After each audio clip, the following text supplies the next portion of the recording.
Hello everyone, আসসালামু আলাইকুম।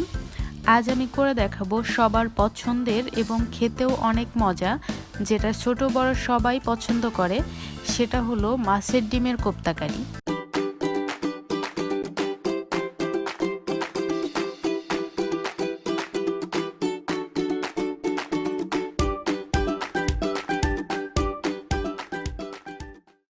তো কোপ্তা বানানোর জন্য আমি এখানে 250 গ্রাম মাছের ডিম এবং 2 টুকরো মাছ লবণ দিয়ে সেদ্ধ করে নিয়েছি, একদম পানি শুকিয়ে আসা পর্যন্ত।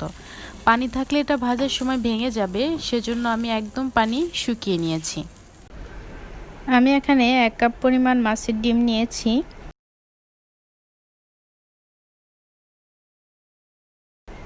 সাথে দিয়ে দিচ্ছি আলু মূলত বাইন্ডিংসের কাজ করবে। এর সাথে অ্যাড করব পরিমাণ মতো ময়দা, দিয়ে দিব 1 চা চামচ পেঁয়াজ বাটা। এখানে বাটা পেঁয়াজ ইউজ করব, কারণ পেঁয়াজ কুচি দিলে বলগুলো সুন্দর হবে না। দিয়ে দিব আদা রসুনের পেস্ট আর দিব জিরা বাটা।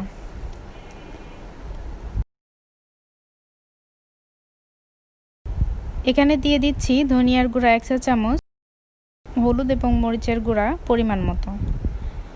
আমি মাছের ডিম সেদ্ধ করে নেওয়ার সময় লবণ দিয়েছিলাম, তাই এই পর্যায়ে লবণ দিলাম না। সুন্দর মতো মেখে নিতে হবে। মাখানো হলে এগুলো গোল গোল করে নিতে হবে।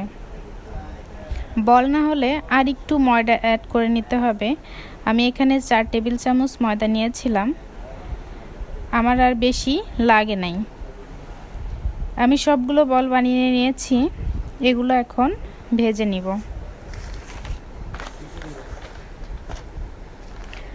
প্যানে পরিমাণ মতো তেল দিয়ে প্রথমে একটা দিয়ে দেখব ভেঙে যায় কিনা। আমার বলগুলো ভেঙে যাচ্ছে না। এ পর্যায়ে সবগুলো বল দিয়ে দিব। 2 পাশ সুন্দর করে ভেজে নিব। সবগুলো ভেজে নেওয়া হয়ে গিয়েছে। এখন প্যানে পরিমাণ মতো তেল দিয়ে তাতে দিয়ে দিব পেঁয়াজ কুচি।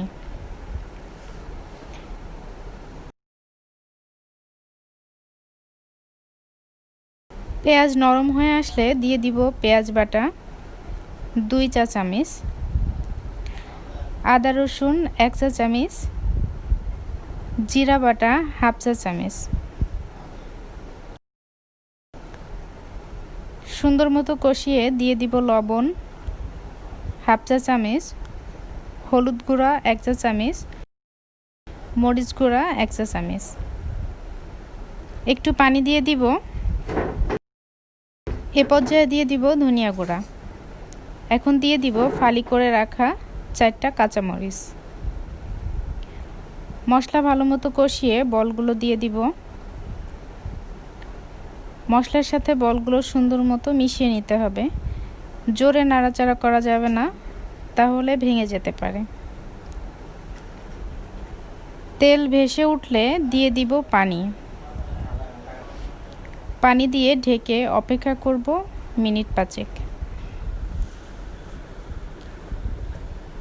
এ পর্যায়ে পানি কমে ঝোল গায়ে গায়ে হয়ে এসেছে।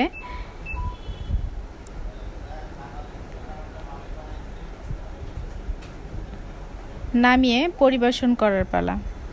একটা কেটে দেখাচ্ছি ভিতরে কত নরম হয়েছে, খেতেও অসাধারণ হয়েছে। আমার চ্যানেলটি ভালো লাগলে ফ্রেন্ডস অ্যান্ড ফ্যামিলির সাথে শেয়ার করবেন। আল্লাহ হাফেজ।